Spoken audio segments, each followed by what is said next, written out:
Sweetheart. Wanted. Sweetheart. Wanted. Hello, sir. Sweetheart. Anong pangalan Wanted. mo po? Sweetheart. Ang totoo kong pangalan, Agapito Almini po. Oh, Gapito, sir, Gapito. Oo. Ako naman po si Nieves Baliwag from Alzon. May dalawang anak, saka may pamilya na rin sila, dalawa. Mm, Kambal kasi ang una kong anak. sa akin naman dalawa lang, lalaki at babae. Puro na rin may pamilya. Mm. Ano ngayon ang pinagkakabaalan mo, sir? Dati, Ngayon po, ngayon. paano yung ano ko dati yung concentrate ako sa buy and sell ng palay. Ngayon gani. Yung ngayon, nagpatayo ako ng building para po rin. Nagpapatayo pa para pang parenta, ganon. Opo, Mm. bali siyam na block. Wow! Siyam na unit, parang ganon. Opo, Oh. Gani, hindi, ano, sir, sorry. Ang tanong ko, sir, yung ano yung pinagkakaabalahan mo ngayon sa buhay. Patayo gani Ayun, ng building. nagano ako ng ano, patayo ako ng building. Sa'yo yun, sir? O gani. Mm, maganda naman. Tapos may palayan pa ako naiwan ngayon is 14 hectares. Lapad nun. Ako naman, sir, sa akin naman, sir, sa kalukuyan ngayon, nandito ako nagtatrabaho sa Maynila, kasambahay. Okay lang. Dati akong sundalo. Nag-retire ako early retirement, nag-focus ako sa business. Ilang taon ka nag-retire, sir? 45 din? Wala lang, 22 years lang in 8 months ako sa serbisyo. Mm. Bali, ang edad ko nag-retire ako is 42 years old. Ang aga naman, sir. Oo naman, dahil nag-focus ako sa business. Sabagay. Okay naman na yan. Hmm. Pero okay lang ba sa'yo, sir, kung kasambahay yung makatapat mo? Ay wala namang problema yan, basta nagkakaintindihan lang po. Kasi ako, prangka akong babae, hindi ko pinagkakaila yung hanap buhay na meron ako. Kasambahay lang talaga ako. Pero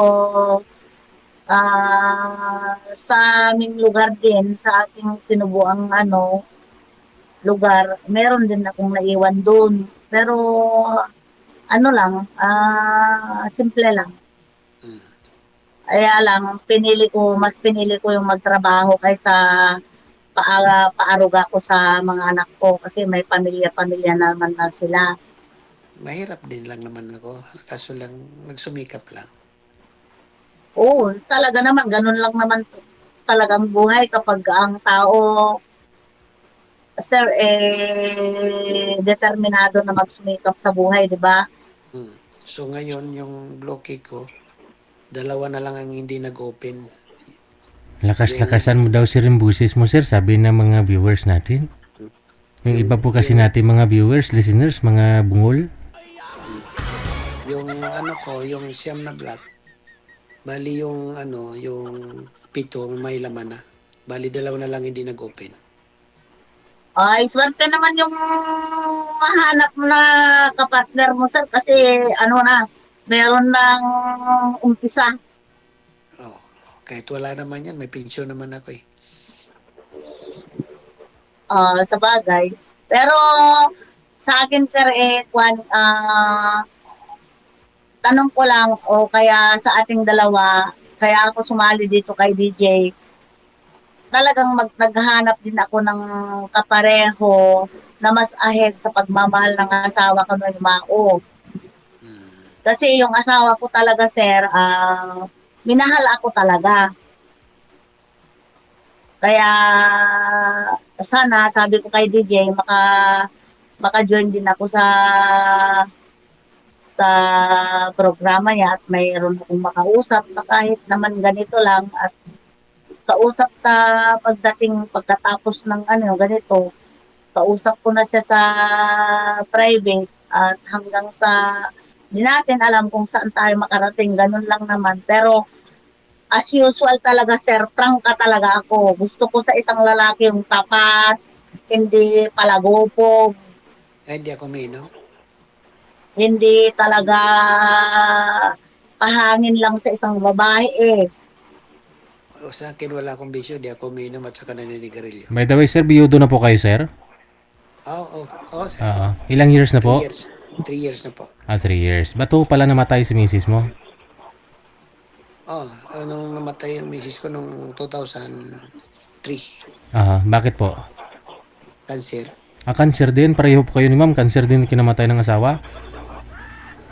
Oo, sir, cancer din ng DJ. Cancer po saan po yung sa'yo, sir? ko, Yung asawa mo? sarcoma. Ako DJ, pancreas. Misis ko, sarcoma. Pinopera ko pa siya, pinapalitan ko yung buto niya, bones niya sa tuhod. Sa tuhod, sir? No, sa tuhod, tapos umakyat sa lungs. Itong boss ko, sir, ganyan din, pero hindi ko alam kung cancer na ba o hindi. Nag-chemo siya ng 18 times. Talagang ganun ang buhay, sir. Lahat naman tayo pupunta dyan, di ba? Una-unahan lang. Pero pinagamot ko naman siya at lahat ng pwedeng gawin, ginawa ko naman. Ganon din ako, sir. Pinagamot ko din. Ginawa ko din lahat. Yung kasabihan na, kahit bibilhin mo pala, kung pwede bilhin mo ang buhay, pero hanggang doon na lang talaga sila. Pinatanggal ko pa yung bones niya sa tuhod, pinapalitan ko ng implant.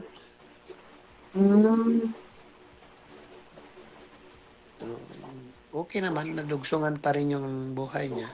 Pero hindi rin nung umakyat na sa lungs.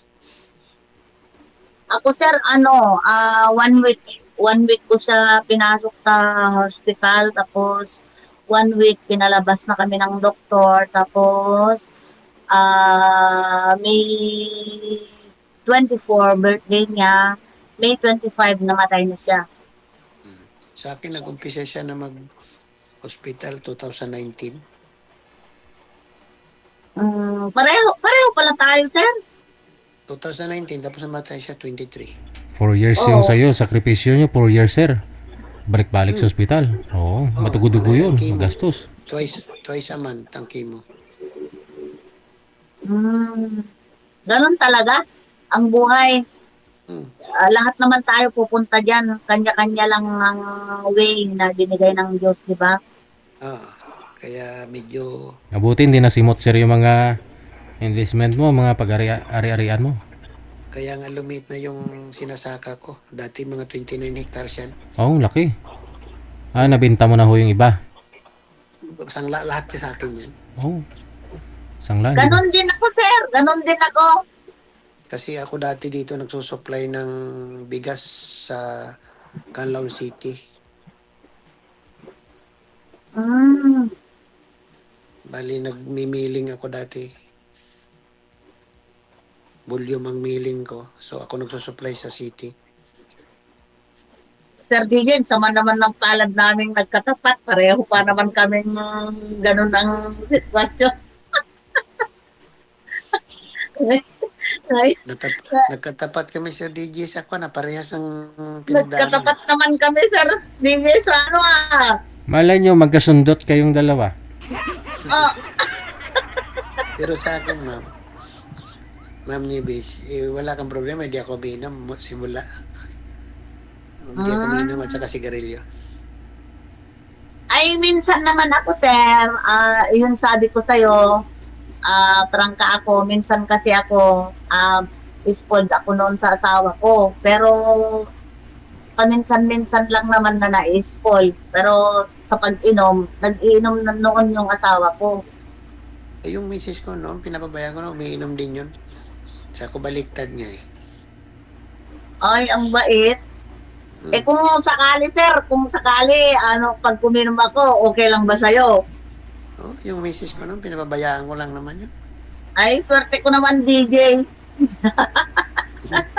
Kung magustuhan ka. Pinapabayaan ko lang yun mamasyal. Hanggang kung saan gusto niya. Sa pagpasyal naman sa akin, sir, sa akin na ngayon, wala na kasi tapos na sa akin yung mga pasyapasyal. Pag Hindi. sa akin, kapag makakita rin ako ng ibigay sa akin ng second time ng Diyos, doon na ako magpo-focus. Mm. Ganun din ang ano ko. Kasi Bumawi din. patanda na tayo, di ba? Bumawi din kasi ako sa kanya dahil sa 22 years ko na serbisyo, lagi lang siya sa bahay. So, nung pag-retire ko, siya naman ang pinapapasyal ko. Ang mabuti, sir, hindi ka naisipan din ipagpalit. Ay, bahala siya kung ano. Basta sa akin naman, na maluwag naman ako sa kanya eh. Kasi karamihan yung mga sundalo, pinagpapalit din ng asawa. Tapos yung asawa din, pinagpapalit din ng asawa sa, sa bahay.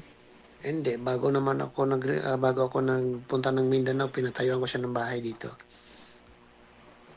Saan, sa Ormoc? Ang layo naman kasi. Negros Oriental po. Oo, ang layo sa Negros. Pero dream ko talaga makapunta sa Negros, Davao, Hindi Cebu. naman imposible yan dahil yung hapon nga napunta rito sa atin naman layo eh. Di ba si Sana DJ? mangyari ngayon nakilala kita, sir. Wala naman imposible. Baka ikaw ang answer ng mga pre ko na makapasyal ako diyan sa Davao, Cebu, Negros. Pero dream ko lang 'yun. Hindi ko naman sasabihin na ikaw ang instrumental ko para makaano ko. Pero dream ko talaga 'yun. Pero saan ka ngayon sa Maynila? Andito ako sa Ayala, Alabang, sir. Hmm. Ay, nandyan na. Nagtatrabaho ako. Pero ang bahay ng boss ko, ako lang dito nag-iisa. Nandyan naman yung mga pamilya ko sa Maynila. Saan po dito sa Maynila, sir? Diyan sa, Kwan, sa San Mateo, Rizal. Malayo din. Dito kasi ako sa Alabang, sir. Malayo din dito. San Hmm. Mateo, Rizal. Nandyan yung bahay ng kapatid ko, San Mateo. Hmm, Tatlo lang kami kapatid, puro lalaki. wala kang kapatid na babae. Wala po. Mabuti naman, sir, kasi minsan na mga kapatid na babae, minsan nagja-judge sa kung sinong mga kita yung kapatid nilang lalaki. Wala akong kapatid na babae. Tatlo lang kami. So, ito, nagkahiwa-hiwalay kami. Yung kapatid ko dyan sa Maynila. Tapos yung bunso namin, nandun sa Bicol, sa probinsya namin. Ano naman ang klase ng ano ninyo dyan, sir, sa ano ba yun? Ormoc Oriental? Negros. Ay, Negros. Anong klaseng taniman ang meron kayo po? Palay ba? Mais? Karamihan dito, gulay, palay, tubo. Sa amin kasi, sir, palay. Rice mill. Rice. Hmm. Malapit kasi kami dito sa Bulkan Canlaon eh. Mm. So, maraming gulay dito. So, Mga fresh. kung sakali, sir, makapasyal ka din naman dito sa Maynila, di ba? Oo. May tiyahin nga ako dyan sa Pangasinan, sa Binalunan. Kapatid ng papa ko. Kasi ako, sir, hindi, meron akong day off, pero ayokong nagde-day off kasi tamad akong mag-day off. Ang init-init kasi sa labas. Tapos talagang tinatamad ako. Ang ginagawa ng boss ko, yung araw ng day off ko, binabayaran niya. Hmm. Pag pumupunta ako dyan sa Maynila, dyan ako sa pinsan ko sa Sauyo, sa Novaliches. Mm. Ay, ang layo. Nakapunta na ako sa Novaliches noon, sir. Noon. Dyan ako lagi sa pinsan ko. Mm. So, Nakap- ano, So, baka naman yung mga anak mo, sir, against naman sila sa maghanap ka ng bagong kakilala o bagong Eh, asawa, baka sakali, ganun. wala pa man. Yung babae kong anak dito sa bahay. Dahil yung anak niya, yung asawa niya, seaman. So, baka Yung, naman mamaya, sir, sila naman ang balakid sa pagkaroon mo ng girlfriend o kaya asawa sakali. mm, depende naman siguro yan. Siyempre, hindi naman habang panahon, lagi lang ako lang mag-isa eh. Kasi talaga, sabi ko sa'yo, prangka ako, doon ako sa hate ako doon sa mga kung ayaw nila sa akin, sakali, hindi ayaw. Hindi ko naman nipipilit ang sarili ko sa isang tao kung ayaw. Oo naman. Baka yung mga anak ko naman, sir, wala ka namang problema kasi ano naman, kahit mga lalaki yung mga anak ko, nasa akin pa rin yung desisyon sa buhay ko. Tapos okay naman sila. Pero kung sakali makahanap ako at sa side mo naman ang magka-problema, mas maaga pa na malaman ko ganun. Kasi ayoko yung para akong namamalimos ng pagmamahal na wala naman patunguhan. Ganun ang Mm. ayaw ko talaga yun. Yun ang talagang ayaw ko. Yung ano ko kasi, anak ko, yung bali may ano na may mga pamilya naman eh. Yung lalaki ko, binigyan ko ng bahay doon, yung una kong bahay. Tapos, pinagpaaral ko pa yung asawa niya. Ako pa nagpaaral. Hmm, kasi alam mo sir, sa akin, kapag magmahal ako, kahit isang brick lang ang meron sa isang lalaki, pag mahal ko, mamahalin ko yan. Hindi ako tumitingin sa mga material na bagay. Kaya Oo nga tayo naman. binigyan ng Diyos ng kamay, paa, para magamit natin sa buhay. Pero minsan kasi talagang hindi mo maiwasan yung mga anak natin ngayon, lalo na matatanda na tayo. May pagtingin, yung tingin nila sa isang babae, minsan habol Hindi na, nila yung pera ng ama nila, ganun. Ay, hindi. Ayoko yun yung talagang ganun ang replan na ayoko sa isang lalaki. hindi naman po basehan yung ano, yung pera eh. 'Di ba? Minsan nga, sir, ganun naman yung mga, lalo na yung mga anak. Siyempre, ikaw, meron meron ka ng umpisa sa buhay. Siyempre, malayo natin kung mangyari yung ganun na hinala ko. Kasi mas maganda na ngayon sa live na ganito para malaman ng lahat all over the world na nakakatingin sa atin. Ayoko yung ganun red plan sa anak para sa mga ina at saka mga ama nila na porque nakakita na yung ina o ama ang mamahalin ulit, baka yun tingin nila sa isa't sa isa sa atin, ganun talaga. Ayoko talaga yung sir. Gusto ko sa isang lalaki yung ipaglaban ako sa pagmamahal na gusto kong Mm. makamtan. Ganun din ako sa mga anak ko. Kasi yung mga anak ko kasi buong respeto. Kahit may asawa na sila, kung ano yung sabihin ko, nandun pa rin yung respeto bilang ina nila sa akin. Sa akin naman, walang Kaya, problema yung mga anak ko. kaya ako sinasabi ito sa iyo, sir, para malay natin. Kung talaga tayo palang pinagtadhana ng Diyos, mamaya, tayo pala pinagtadhana, marami naman lang against sa atin dalawa, di wala rin silbi, di ba? Oo, oo naman. Kaya unahan ko na lang kasi ngayon live tayong dalawa para marinig kung sino naman ang makarinig. Pero wala ka ba talagang girlfriend dyan, sir? Wala. Wala Busy ako kang lagi. nililigawan dyan? Hmm. Imposible naman. Ano naman po ba hanap mo sa isang babae, sir? Anong klaseng babae? Katangian? Paugali? Yun. Wala naman. Gusto ko lang mabait. Mapagmahal, yun lang. Ilang years kayo na nagsama ng asawa mo, sir? Matagal-tagal din. Mahigit 30 years. Pareho talaga tayo. Ako din hanggang namatay ang asawa ko. May 30 years. Kaya doon mo na lang ma-base kung gaano katagal ang pagsasama ng isang, ngayon hindi mo alam, di ba sir, karamihan ngayon, mag-asawa, bukas ang grande ang kasal, ah, sa next month, huwalay na. Hmm. Saka, Oh, yung misis ko dito lang sa bahay naman dahil pinakremate ko tapos dito ko lang sa bahay nilagay. hindi naman sa lahat, pero talagang nangyayari na ngayon sa panahon na to. Pero noong tayo, yung panahon natin, alam natin na iningatan ang relasyon ng estado ng mag-asawa. Kaya sa ulitin-ulit, sana ganun din. Saka walang naging problema ang misis ko sa akin mula noon. O sana naman sir, sana ako nang swerteng babae, Charis, Kasi nung PJ.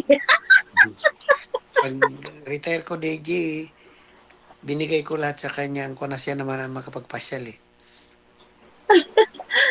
Jokes ko lang sir baka mamaya sabihin mo, ano naman itong babaeng nasa nahanap ko. Pero talaga, kung ano tong kausap ko dito sa live, ganito rin ako sa personal. Maluwag ako nga klaseng asawa. Gusto ko Mm. yung sa bahay siya noon, nung pag-retire ko siya naman ang makapagpasyal. Pero sir, meron lang akong tanong na ito tanong ko talaga sa buong buhay ko. Pero sa bagay, itong tanong na to, nasagot na sa aking buhay sa sa side ng asawa ko. Ano naman ang gusto mong mangyari kung sakaling makahanap ka ng second time around na asawa mo? Anong gusto mong gawin sa kanya? Eh, ganun pa rin sa dati kong asawa. Kung ano, Kasi karamihan sir, 'di ba, naghahanap, hindi pa sila mahiya na kaya maghanap sila ng asawa para pagsilbihan. hindi. Sa akin nga eh, may katulong kami dito pag gising ko sa umaga ako pa nagluluto ng sarili kong almusal. Hindi Ngayon ko may naman katulong. hindi ko naman sasabihin sir na na wala akong alam sa loob ng bahay pero minsan kasi may mga iba na pinagmamayabang na kaya nga ako maghanap ng asawa dahil para ganito ganito. Minsan Hindi, hindi maiwasan na ganun, di ba? hindi sa akin naman mula noon si Mrs. pa nagre-request sa akin lagi na magluto. Oy, sana all. Oy, Hmm. mga girls. Oh, bet nyo na si Sir. Kaya pa nagre-request na magluto ng ano ng Pero humba, jokes ko lang, Sir. Alam ka naman, ibigay pa kita sa iba. Chari. lalo na Ay, yung DJ, nasaan ka na, DJ? Hindi ligawan mo na, ma'am. Para di makuha ng iba. Ay, baliktad na, DJ. Alangan naman ako manligaw. Ay, Grabe ka naman, DJ. malamang kung gusto mo naman siya, ba't kailangan paligawan kayo? sa ano na lang yan, Sir DJ, sa Ibig sabihin, ma'am, gusto mo si sir? Hindi naman sasabihin kong hindi, DJ. Sana Oh. pagkatapos namin sa'yo, sana, kung makapag-usap kaming dalawa, Oh. alangan naman na, hindi, kung gusto naman niya ako ni Sir, alangan naman, Sir, pareho naman kaming widow. Oh. Di? Di ba, Sir DJ? Oo. so Ilocana pala kayo, ma'am. Oo, Sir, Ilocana. Ano nga klaseng Ilocano? Ilocanong pure. Hmm, Oo, pero Ilocana ako, lahat ng language, alam ko po.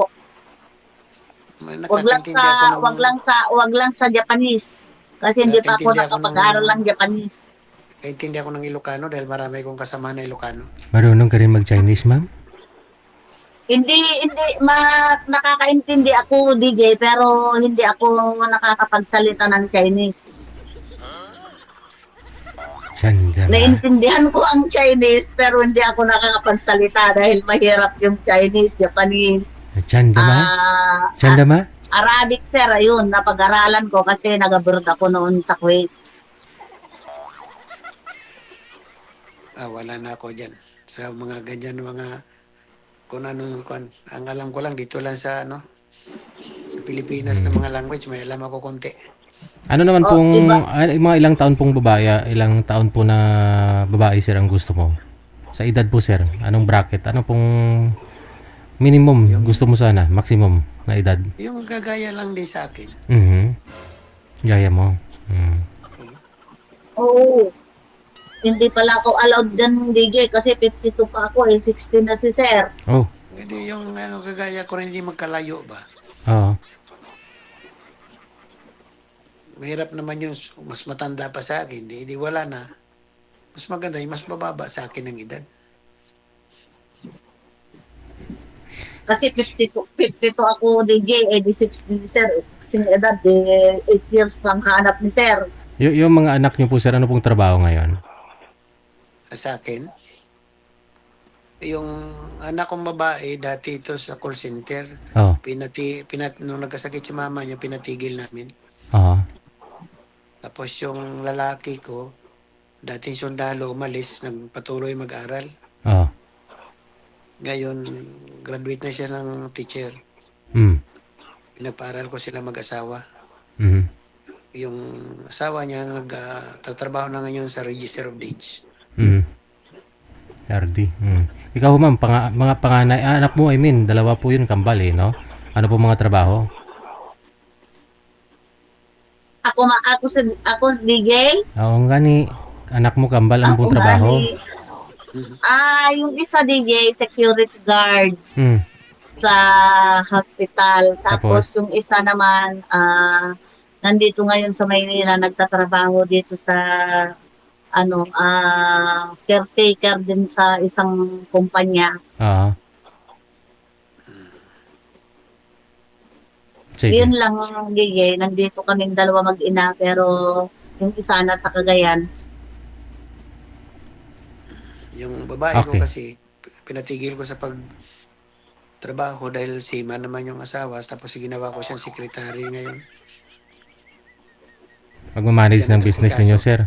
Mas maganda ho yan kung magkatuluyan kayo ni madam. Siya na lang ho yung gawin mong sekretary. Oo, kasi gusto ni madam pumunta dyan sa Mindanao. So good luck po ha. Connected na po kayo dito. Tuloy-tuloy lang ang usapan. Maraming salamat. Okay, Sir DJ. Bye. Maganda ho yan, no? Tahimik lang si sir. Si madam medyo madaldal. Kasi kung puro tahimik, no? Walay, na? Good luck po sa inyong dalawa. Kasinugot buruyo ta. Namit